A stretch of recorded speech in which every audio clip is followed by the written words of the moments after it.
ರಾಜ್ಯ ರಾಜಕೀಯದಲ್ಲಿ ಕ್ಷಿಪ್ರ ಬೆಳವಣಿಗೆ ಆಗುತ್ತೆ ಎಂಬ ಶ್ರೀರಾಮುಲು ಹೇಳಿಕೆಗೆ ಸಚಿವ ಸತೀಶ್ ಜಾರಕಿಹೊಳಿ ವ್ಯಂಗ್ಯವಾಡಿದ್ದಾರೆ. ಯಾವಾಗ ಬೀಳುತ್ತೆ ಅಂತ ಅವರೇ ಡೇಟ್ ಹೇಳಬೇಕು. ಬಿಜೆಪಿಯಲ್ಲೇ ಒಳಜಗಳ ಇದೆ, ಕ್ರಾಂತಿ ಆದರೂ ಆಗಬಹುದು. ರಾಜ್ಯದಲ್ಲಿ ಶಿಂದೆ ಯಾರಾಗ್ತಾರೋ ಬಿಡ್ತಾರೋ ಗೊತ್ತಿಲ್ಲ. ಡಿಕೆಶಿ ಅಮಿತ್ ಶಾ ಭಾಗಿಯಾಗಿದ್ದು ಖಾಸಗಿ ಕಾರ್ಯಕ್ರಮದಲ್ಲಿ ಎಲ್ಲ ಪಕ್ಷದವರು ಹೋಗ್ತಾರೆ. ಹೋದ ತಕ್ಷಣ ಸರ್ಕಾರ ಬೀಳಲಿದೆ, ಮಾತುಕತೆ ನಡೆದಿದೆ ಅಂತ ಹೇಳೋದು ಆಗೋದಿಲ್ಲ. ಯಾರೂ ಪಕ್ಷ ಬಿಟ್ಟು ಹೋಗುವ ಮಾತಿಲ್ಲ. ನಮ್ಮ ಸರ್ಕಾರ ಗಟ್ಟಿಯಾಗಿರುತ್ತೆ ಅಂತ ಸತೀಶ್ ಜಾರಕಿಹೊಳಿ ಹೇಳಿದ್ದಾರೆ. ರಾಜ್ಯ ಗುತ್ತಿಗೆ ಶುಶ್ರೂಷಾಧಿಕಾರಿಗಳ ಪ್ರತಿಭಟನೆ 5 ದಿನಗಳಿಂದ ಫ್ರೀಡಂ ಪಾರ್ಕ್ನಲ್ಲಿ ನಡೀತಾ ಇದೆ. ಸಮಾನ ವೇತನ, ಖಾಯಂ ನೌಕರಿ ಸೇರಿದಂತೆ ವಿವಿಧ ಬೇಡಿಕೆಗಳಿಗೆ ಗುತ್ತಿಗೆ ನರ್ಸ್ಗಳು ಪ್ರತಿಭಟನೆ ನಡೆಸ್ತಾ ಇದ್ದಾರೆ. ಆರೋಗ್ಯ ಸಚಿವರು ಸ್ಥಳಕ್ಕೆ ಬರೋವರೆಗೂ ನಾವು ಗೆದ್ದು ಹೋಗೋದಿಲ್ಲ ಅಂತ ಅಹೋರಾತ್ರಿ ಪ್ರತಿಭಟನೆ ಮುಂದುವರೆಸಿದ್ದಾರೆ. ಸ್ಥಳಕ್ಕೆ ಪೊಲೀಸರು ಬಂದು ಪ್ರತಿಭಟನೆ ಕೈಬಿಡುವಂತೆ ವಿನಂತಿಸಿದರೂ ಜಾಗ ಖಾಲಿ ಮಾಡಲ್ಲ ಅಂತ ಪ್ರತಿಭಟನಾಕಾರರು ಪಟ್ಟು ಹಿಡಿದಿದ್ದಾರೆ. ವಿವಿಧ ವಿದ್ಯಾರ್ಥಿ ವೇತನಗಳ ಬಿಡುಗಡೆಗೆ ಆಗ್ರಹಿಸಿ ಎಐಡಿಎಸ್ಒ ವತಿಯಿಂದ ಬೆಂಗಳೂರು ಚಲೋ ಹಮ್ಮಿಕೊಳ್ಳಲಾಗಿದೆ. ಇವತ್ತು ಬೆಳಗ್ಗೆ 11 ಗಂಟೆಗೆ ನಗರದ ಫ್ರೀಡಂ ಪಾರ್ಕ್ನಲ್ಲಿ ರಾಜ್ಯದ ವಿವಿಧ ಭಾಗದ ವಿದ್ಯಾರ್ಥಿಗಳು ಸೇರಿ ಪ್ರತಿಭಟನೆ ನಡೆಸಲಿದ್ದಾರೆ.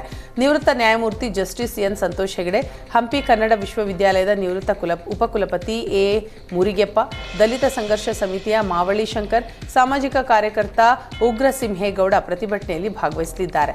ಪದವಿ, ಎಂಜಿನಿಯರಿಂಗ್, ಸ್ನಾತಕೋತ್ತರ ಪದವಿ ಹಾಗೂ ಮೆಡಿಕಲ್ ವಿದ್ಯಾರ್ಥಿಗಳ ವಿದ್ಯಾರ್ಥಿ ವೇತನ ಕಳೆದ 3 ವರ್ಷಗಳಿಂದ ಬಿಡುಗಡೆಯಾಗಿಲ್ಲ. ಜೊತೆಗೆ 6,000ಕ್ಕೂ ಹೆಚ್ಚು ಸರ್ಕಾರಿ ಶಾಲೆಗಳನ್ನು ಸರ್ಕಾರ ಮುಚ್ಚಲು ಹೊರಟಿರುವ ವಿರುದ್ಧ ನೂರಾರು ವಿದ್ಯಾರ್ಥಿಗಳು ಪ್ರತಿಭಟನೆ ನಡೆಸಲಿದ್ದಾರೆ.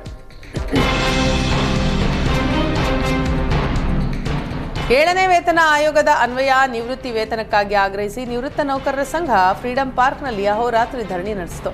ಈಗಾಗಲೇ 6ನೇ ವೇತನ ಆಯೋಗದ ಅನ್ವಯ ಸೌಲಭ್ಯ ನೀಡಲಾಗ್ತಾ ಇದ್ದು ಇದು ಸಮಂಜಸವಲ್ಲ ಅಂತ ಪ್ರತಿಭಟನಾಕಾರರು ಆಕ್ರೋಶ ಹೊರಹಾಕಿದ್ರು. ಈಗಾಗಲೇ ಸಿಎಂ ಆಪ್ತ ಕಾರ್ಯದರ್ಶಿ ಸ್ಥಳಕ್ಕೆ ಬರ್ತೇನೆ ಅಂತ ಹೇಳಿದ್ದರೂ ಸ್ಥಳಕ್ಕೆ ಬಂದಿಲ್ಲ ಅಂತ ಪ್ರತಿಭಟನಾಕಾರರು ಆಕ್ರೋಶ ವ್ಯಕ್ತಪಡಿಸಿದ್ರು.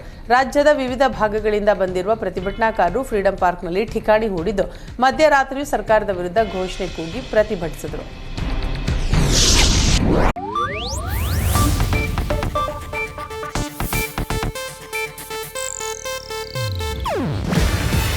ಇದು ಏಷ್ಯಾನೆಟ್ ನ್ಯೂಸ್ ನೆಟ್ವರ್ಕ್ ಪ್ರಸ್ತುತಿ. ನೀವು ನೋಡ್ತಿದ್ದೀರಾ ಏಷ್ಯಾನೆಟ್ ಸುವರ್ಣ ನ್ಯೂಸ್.